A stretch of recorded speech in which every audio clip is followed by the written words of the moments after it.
Hey, what's up, guys? Did you guys know that for a living, I do the exact same thing I would be doing at home, and I get paid for it? Yeah, I play La Bamba and Sweet Caroline all day long.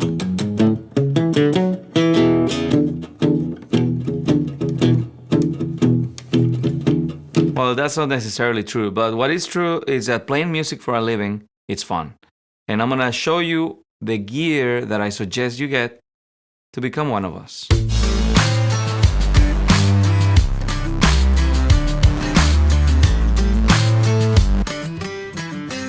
So the first thing obviously is going to be your instrument. I recommend that you get the electric version of it.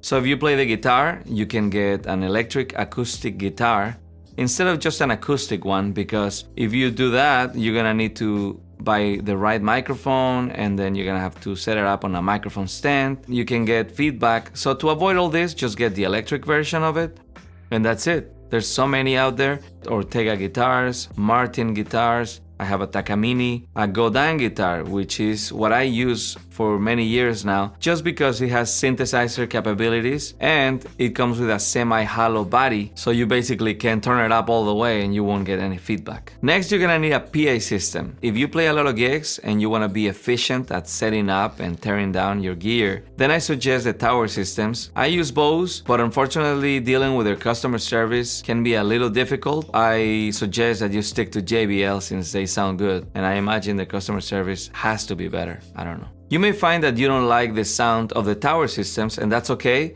You can go for the conventional one speaker on each side of you. I use the K8 powered speakers by QSC. They work great if you place them on a speaker stand on each side of you, and then with the right cables going to a mixer. I use a Yamaha old mixer. Now you're gonna need a microphone and a microphone stand. For a microphone, I use the Audix OM5. I like it because it makes your vocals sound brighter than other microphones, so you don't really have to be messing with the EQ. For a microphone stand, I like the Hercules. I just like the brand. They are very good with their design and efficiency when setting up. I would also suggest you get one of those speaker stand covers. That way you can keep all your speaker stands, your microphone stand, you can keep it all in one place. These covers are padded, so you can just quickly load into your car and they will last way longer with less scratches. Now you're gonna need to put all your wires and cables somewhere, so I usually use a luggage I got at one of those stores like Ross or TJ Maxx, and you can quickly look super executive coming in and out of a gig with your suitcase. Now let me put a break and say that you're gonna need a guitar stand to put your guitar on,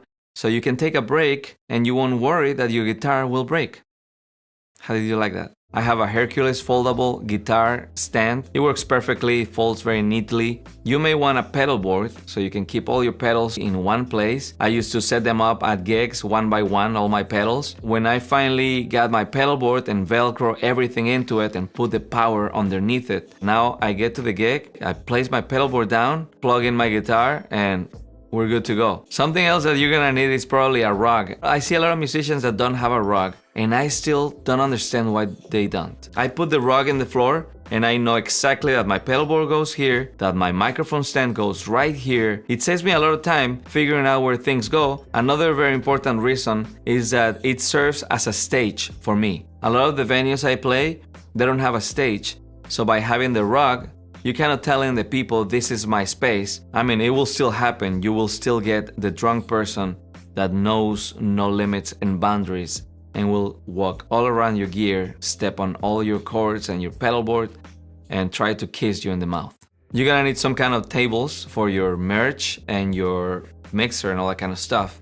I used to use 2 TV tray tables, one on each side. Now I only use one, and I also have a percussion tray. That works perfectly because I loop my percussion, so that one comes padded, so my percussion won't just fall out of it. Now next to your merch, you may want to consider placing a tip jar. My choice is always glass. In my view, if you're gonna put a tip jar and beg for money, do it with style. I use stage lights. I use a Freedom H1 by Chauvet. These are very cool because they're 4 little lights that come with magnets, so you can attach them in whatever metal surface you can find. You may or may not want to use a loop station as well. Loop stations are great. They allow you to record a verse or a couple chords and then walk away, sit at the bar, order a drink. People won't even notice you were gone Nah, just kidding, I don't do this. No, they just allow you to be able to jam with yourself. And of course, you're gonna need a little cart to pull your gear in and out of the gig. I recommend to get the RocknRoller. I got the biggest version they have, the all black version. It's really cool. And that's about all the gear I can think of right now that can be necessary for you, but this is mainly for the act I provide, for the show I do. I hope these ideas will help you figure out what is it that you need for yourself. I'll see you guys very soon. Thanks for tuning in. Goodbye.